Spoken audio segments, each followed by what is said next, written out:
Hello, welcome back to History of Wine and the Vine. I'm Emily Kate. So this week is going to be part one of a two-part series on the history of women in wine. So this week what I'd like to focus on are kind of the exceptional stories that we have about real women in wine from the production side and the trade side and the consumption side. And then next week we'll be discussing women in literature and mythology and wine. So let's get started. First off, I'm going to start with my favorite.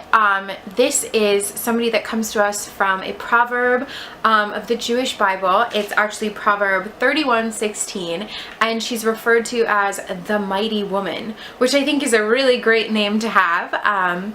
And she is admired and celebrated for her strength. And she actually, what she does is she looks at land, buys land, plants a vineyard, and then tends to the vineyard and makes wine.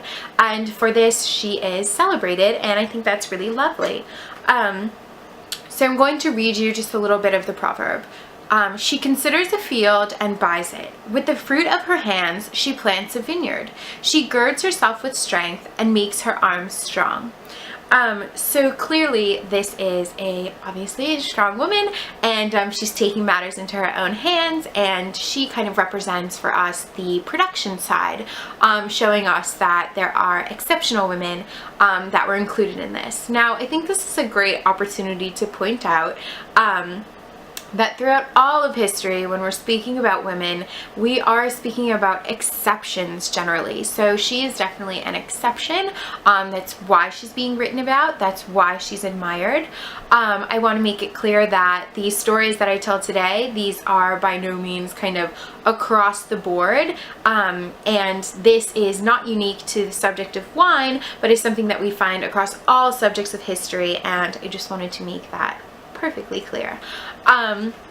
Now, in the 4th millennium in BC, in ancient Mesopotamia, when we learn about kind of tending to the vineyards and vintage and harvest time, there's actually, as it's written down, there's the character that represents kind of female dependents and or female slaves. And what I find that's interesting about this is that women were involved in this kind of physical labor in ancient Mesopotamia, as well as here in ancient Israel, where it was a lot of kind of familial labor. So the family together would have a vineyard, and then upon kind of the time of the vintage, everybody would gather together and help out, pitch in, and so women were included at that time. Now, around the 1700s BC, the Code of Hammurabi actually indicates to us that when so there were wine shops, ancient wine shops, and these ancient wine shops didn't only sell wine, they sold beer as well, because that was kind of what people were mainly drinking, and these wine shops would be run by women. And I think that is great as well, because we now have production and trade covered.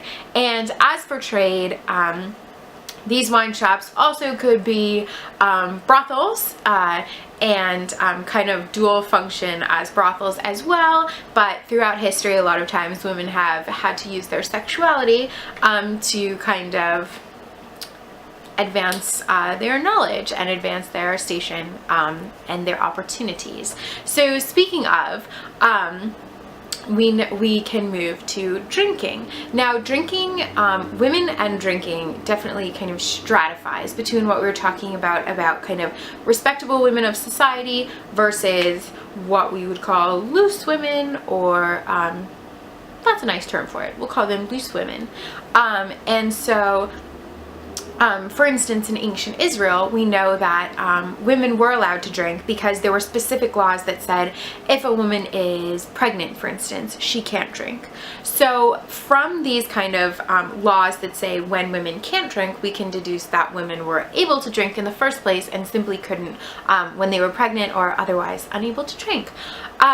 So we definitely have that represented there. Then we have in ancient Mesopotamia, we have images of women drinking from siphons, so drinking wine essentially with a straw.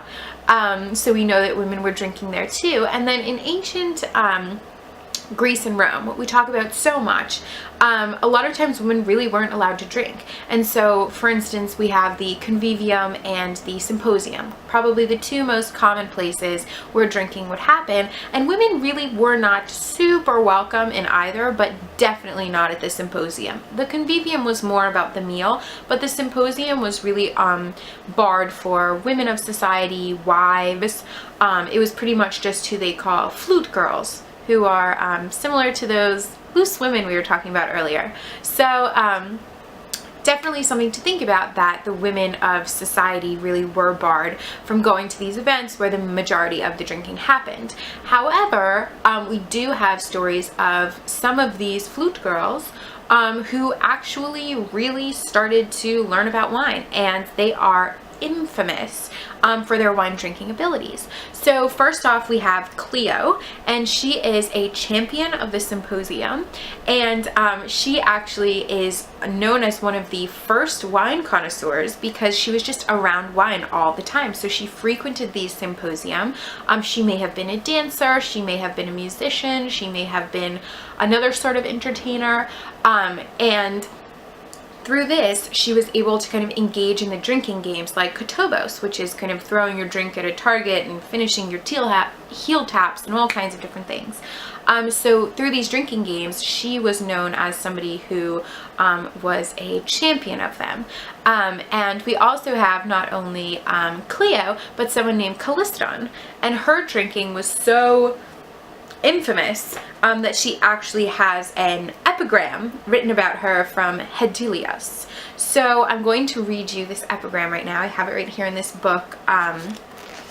The book is called A History of Wine, Great Vintage Wines from the Homeric Age to the Present Day by H. Warner Allen, and I definitely recommend this book. It's amazing. If you enjoy my videos, go try to find this book because it's wonderful.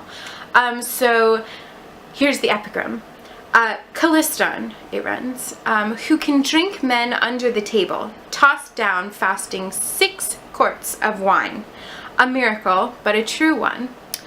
O Paphian queen, of lustrous glass, fragrant with the purest myrrh, she lays at thy feet. Guard thou her beauty, that again the walls of thy temple may be hung with the booty of sweet desire.